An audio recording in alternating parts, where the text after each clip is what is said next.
Os governadores declararam que os repasses são obrigação do governo federal, já que boa parte dos impostos federais pertence aos estados e também aos municípios. Caio, como é que você avalia essa reação em cadeia que a gente acompanhou dos governadores? A postagem de Jair Bolsonaro passa qual tipo de mensagem para os estados? Eu vou usar como exemplo o vergonhoso e inadmissível colapso na saúde do Rio Grande do Sul, né, estendendo aí toda a minha solidariedade às vítimas da Covid-19 e os seus familiares, né, desse estado que é tão querido para mim. Trago para vocês aqui a manchete da Gaúcha Zero Hora, publicada ontem. Ocupação de UTIs volta a superar 100% e aumenta a fila de espera por leito em Porto Alegre nesse domingo. Diz a reportagem, o número de doentes internados com Covid-19 bateu o recorde da pandemia. Como resultado do esgotamento da rede de saúde, a fila de espera por um leito também se manteve em elevação. 142 pessoas com o vírus em emergências às 3h30 da tarde. Vamos dimensionar a gravidade do problema? Trata-se de 142 almas sem atendimento adequado, precisando urgentemente de hospitalização com terapia intensiva.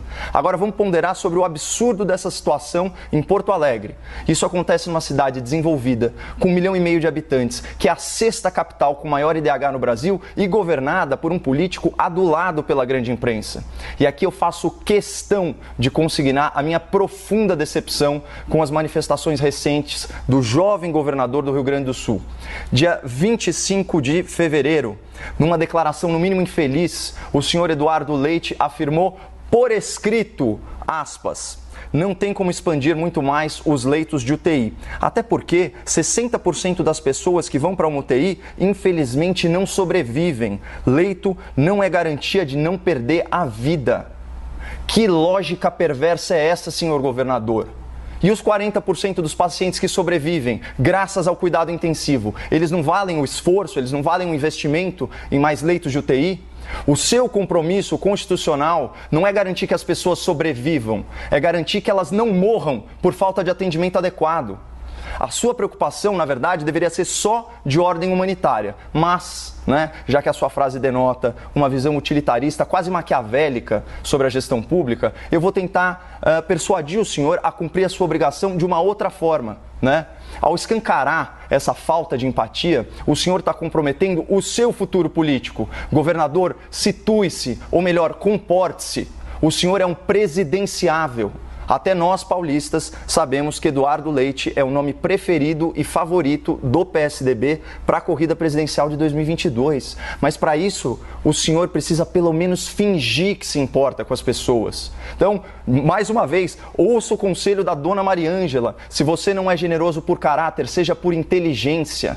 Aliás, falando em inteligência, o governo do Rio Grande do Sul foi bem esperto nessa pandemia.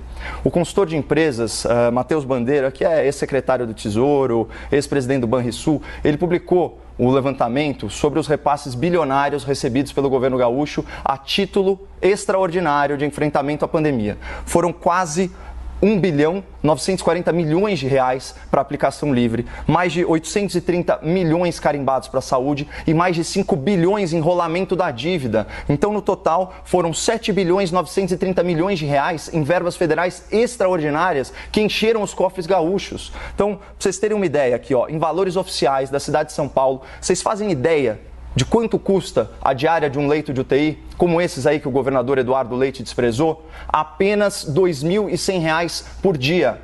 Então, quem enfiou quase 8 bilhões de reais no caixa, podia ter reservado uma parte para cuidar melhor dos pacientes gaúchos, não é verdade? Mas não. O que fez o jovem governador gaúcho, aí com toda a sua jovialidade e esperteza? Ele usou os recursos extraordinários do governo federal para pagar despesas correntes do Estado. E é o que confirma essa outra manchete da Gaúcho Zero Hora, que foi de junho. Dinheiro do Socorro Federal termina horas depois de entrar nos cofres do Estado. Os recursos evaporaram. E sabe o que é mais triste? Olha esses mesmos fatos noticiados pelo jornalismo amestrado, para usar a expressão do nosso colega Políbio Braga. Como o governo Eduardo Leite conseguiu colocar as contas em dia depois de 2 anos? É fácil de responder. Com dinheiro do governo federal, desviando recursos que poderiam ter sido alocados no enfrentamento à pandemia. Fácil, né? Só que a conta chegou agora e ela foi cobrada em vidas humanas perdidas na fila de atendimento dos hospitais de Porto Alegre.